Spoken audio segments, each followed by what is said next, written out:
So eto mga kakabsat, samahan niyo ako magluto itong masarap na sari-saring pagkain na may tilapia at may mussels at iba-ibang klase ng gulay. Ayan, napakasarap po yan mga kasisi, mga kalalabs. Ayan, ipapakita ko sa inyo kung paano ko ito niluto. Magandang umaga. Ito tayo, magluluto ako ngayon ng gulay. Ayan, may kalabasa, meron akong eggplant, tilapia, mushroom, at saka mussels, at saka meron na rin ako neto yung tinatawag na kalunay, spinach sa English. Tapos meron akong isang ampalaya na nakuha ko sa garden ko. Tapos na-chop na rin yung ating garlic at saka onion. So ayan, magluluto tayo ngayon ng gulay. At saka may kamatis din ako. Igigisa ko lahat yan. Alright? So gamitin ko na lang yung pinagprituhan ko ng tilapia. So para hindi sayang yung ating mantika.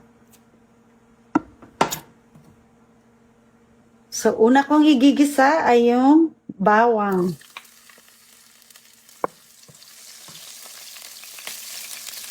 Kapag bawang ay medyo brown na, pwede na ilagay yung sibuyas.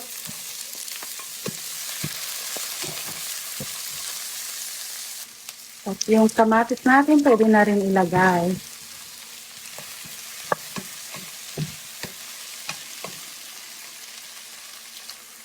Tapos yung mussels, pwede na natin igisa.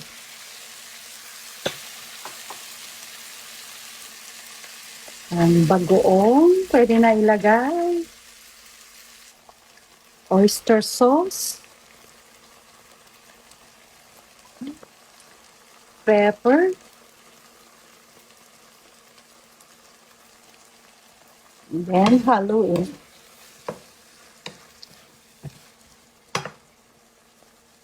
Sunod na rin natin yung ating kalabasa.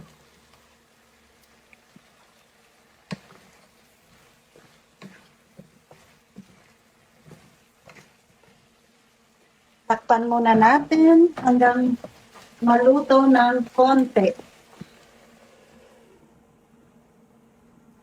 Pwede tayo magdagdag ng konting tubig para maluto yung ating kalabasa. Pakukuluan muna natin hanggang maluto.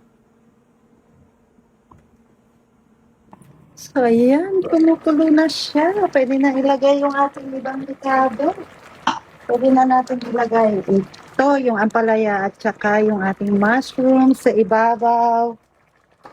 At ilagay na rin natin yung ating eggplant para sabay-sabay na maluto. Naku, nangitim na yung kulay.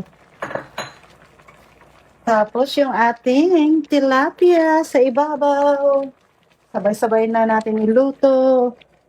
Ayan. So, lalo nating pasasarapin ang ating pagluluto. Hindi mawawala ang aking magic sarap. All-in-one seasoning. So, bubudburan natin yan. Ilalagay na natin lahat para mas masarap ang ating gulay. Ayan.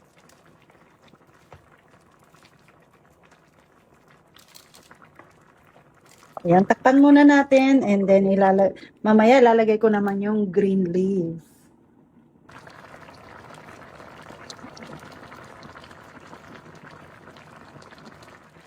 So, eto na. Ready na ilagay yung ating spinach. Lalagay yan sa ibabaw. Ayan, antayin na lang natin maluto. Tatakpan na lang muna. Tapos mga ilang minuto, maluluto na po yan.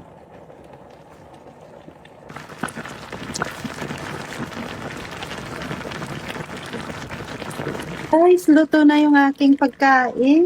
Ang dinengdeng na gulay. Ang sarap na ng pagkakaluto niya. Ayan. Sana nagustuhan niyo ang aking pagluluto. Thank you for watching.